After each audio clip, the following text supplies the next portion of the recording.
अमरावतीमध्ये भीमसेन वाहने यांचा 3 मे रोजी अपघातात दुर्दैवी मृत्यू झाला होता। मात्र कुटुंबियांनी गाडगेनगर पोलीस ठाण्यात तक्रार देऊन देखील या प्रकरणात पोलीस आरोपींचा शोध घेण्यात अपयशी ठरले होते। त्यामुळे पोलीस आयुक्त नवीनचंद्र रेड्डी यांनी स्वतः प्रकरणाची धुरा आपल्याकडे घेतली आणि गुन्हे शाखेसह पोलिसांच्या 4 पथक तयार केले। अखेर 4-5 दिवसात आरोपीला अटक केलेला आहे। या कारचा चालक आरोपी हा प्रशांत बगाडे असून तो सुसरदा येथील आदिवासी आश्रमशाळेत शिक्षक असल्याचं समोर आलेलं आहे। वाहने यांना धडक दिल्यानंतर त्यांना रुग्णालयात दाखल न करता आरोपी तिकडून पळून गेला। मात्र पोलिसांनी आता आरोपीला अटक केलेली आहे। भीमसेन वाहने 3 तारखेला जो ॲक्सिडेंट झाला ज्याची आम्ही FIR नोंद केली आणि 15 तारखेला माझे वडील मृत्यू पावले।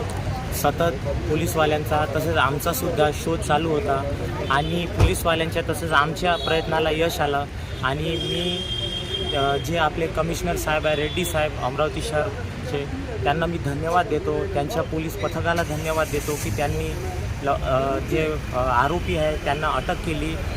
त्यांना खूप मी धन्यवाद देतो याबद्दल। सदर घटना ही 3 तारखेला झालेली आहे मेमध्ये, पण त्याचा व्हिडिओ जो एकच मिळाला होता खाजगी घरामधून, त्याच्या व्हिडिओचा आधार घेऊन खूप अनेक व्हेकल्सचा शोध घेतला, अनेक एरियामध्ये शोध घेण्यात आला होता, पण आरोपीचं काही माहिती कॉन्क्रीट मिळत नव्हती।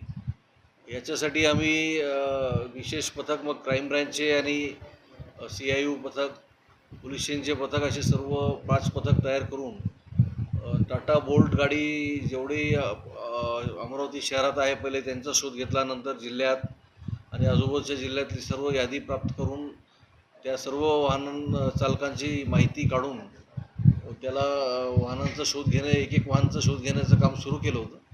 बाकी तांत्रिक डाटा आणि व्हेकलचा उपलब्ध डाटा याच्या आधारे आणि काही गोपनीय माहिती जी मिळाली होती त्याच्या आधारे आज क्राईम ब्रँचच्या टीम्सनी त्यांना आरोपींचा शोध घेतला। ते वाहनसुद्धा मिळालेलं आहे आणि आरोपी ताब्यात घेऊन पुढील कायदेशीर कारवाई सुरू करण्यात आली।